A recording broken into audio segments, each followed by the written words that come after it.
Barua block অফিসে বুধবার শুনানি চলাকালীন অসুস্থ হয়ে পড়েন এক মহিলা। জানা গেছে, বড়ুয়া থানার বেলডাঙ্গা গ্রামের বাসিন্দা জাহিদা বিবি শারীরিক অসুস্থতা সত্ত্বেও শুনানির জন্য ব্লক অফিসে লাইনে দাঁড়িয়েছিলেন। দীর্ঘক্ষণ লাইনে দাঁড়িয়ে থাকার ফলে হঠাৎই তিনি অসুস্থ হয়ে পড়েন। অভিযোগ, অসুস্থ হয়ে পড়ার পর বারবার বিএলওদের কাছে সাহায্য চাইলেও কোনো সহযোগিতা পাননি জাহিদা বিবি। পরিস্থিতি ক্রমে গুরুতর হয়ে উঠলে শেষ পর্যন্ত বড়ুয়া থানার ওসি নিজে উদ্যোগ নিয়ে নিজের গাড়িতে করেই অসুস্থ মহিলাকে উদ্ধার করে বড়ুয়া গ্রামীণ হাসপাতালে নিয়ে যান। ছিলেন পঞ্চায়েত সমিতির সভাপতি সুলতানা খাতুন। এই ঘটনাকে ঘিরে ক্ষোভে ফেটে পড়েছে জাহিদা বিবির পরিবার।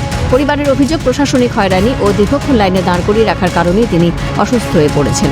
বহু মানুষ এইভাবে হয়রানির শিকার হচ্ছেন। জাহিদা বিবিকে শুনানির নামে দীর্ঘক্ষণ দাঁড় করিয়ে রাখায় তিনি অসুস্থ হয়ে পড়েছেন। এর জন্য সম্পূর্ণভাবে দায়ী নির্বাচন কমিশন ও সংশ্লিষ্ট প্রশাসন, দাবি তৃণমূলের।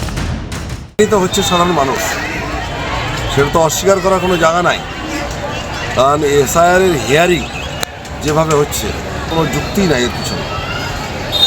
বাংলার সাধারণ মানুষকে, আপামর জনসাধারণকে হয়রানির শিকার বেলডাঙ্গা 234 নম্বর বুথ জাহিদা বিবি বাসির মোল্লা, তার স্বামীর নাম। এখানে অসুস্থ হয়ে পড়েন। অসুস্থ আগে একটু ছিলেন এবং চাপে ভিড়ের মধ্যে অসুস্থ হয়ে পড়েন। একটা বুথে 400, 500, 600 করে যদি হিয়ারিংয়ে ডাকা হয়, সেই লাইনে কতক্ষণ দাঁড়িয়ে থাকবে একটা মহিলা, একটা অসুস্থ মহিলা, একটা দুর্বল মহিলা। সুপ্রিম কোর্টের নির্দেশ, পঞ্চায়েত স্তরে এসআইআর শুনানি করতে হবে, কিন্তু সুপ্রিম নির্দেশ অমান্য করা হচ্ছে। প্রতিবাদে বিক্ষোভে সামিল ফরাক্কা ব্লকের মহেশপুর অঞ্চলের ভোটার ও হিয়ারিং নোটিশ পাওয়া মানুষরা। বুধবার দুপুরে মহেশপুর এলাকার শিবতলা, মহেশপুর, মুশকিনগর ভোটারদের এসআইআর হিয়ারিং নোটিশ দেওয়া হয়েছিল। হাতে প্ল্যাকার্ড নিয়ে তারাই এই প্রতিবাদে অংশ নেয়। নোটিশ কুড়িয়ে বিক্ষোভকারীদের অভিযোগ, হাজার হাজার ভোটারকে বিডিও অফিসে ডাকা হচ্ছে, ঘন্টার পর ঘন্টা লাইনে দাঁড়িয়ে থাকতে হচ্ছে। এর ফলে সাধারণ মানুষ চরম হয়রানির শিকার হচ্ছেন। তাদের দাবি, সুপ্রিম কোর্টের রায় অনুযায়ী পঞ্চায়েত স্তরেই এই শুনানি হওয়া উচিত। এদিন বিক্ষোভ চলাকালীন দফায় দফায় স্লোগান ওঠে। কেন্দ্রীয় সরকার ও নির্বাচন কমিশন সাধারণ মানুষকে অযথা হয়রানি করছে বলে অভিযোগ তোলেন ভোটাররা। বিক্ষোভকারীরা হুঁশিয়ারি দেন, আগামী 24 ঘন্টার মধ্যে যদি পঞ্চায়েত স্তরে ভোটারদের হিয়ারিংয়ের ব্যবস্থা না করা হয়, তাহলে তারা পথ অবরোধে নামবেন। তাদের আরও বক্তব্য, পঞ্চায়েতে এসআইআর শুনানি না হলে আগামী দিনে বৃহত্তর আন্দোলনের পথে হাঁটবেন তারা।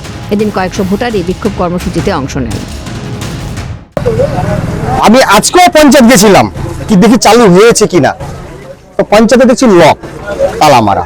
তখন বাজে 11টা। সুপ্রিম কোর্ট যেটা বললো, এটা নির্দেশ দিল, এটা নির্বাচনে অমান্য করছে। আগামী দিনে আমরা অন্য তো 24 ঘন্টা দেখবো। আমরা 24 ঘন্টার মধ্যে যদি হয়ে যায়, এনএইচ আবার জাম হবে। এসআইআরে আঁচ বাড়ছে, চলছে প্রতিবাদ বিক্ষোভ। এর শেষ কবে হবে, উত্তর খুঁজছে সাধারণ মানুষ। ভিক্টর বন্দ্যোপাধ্যায় ও শিবা সরকারের রিপোর্ট, ক্যালকাটা নিউজ।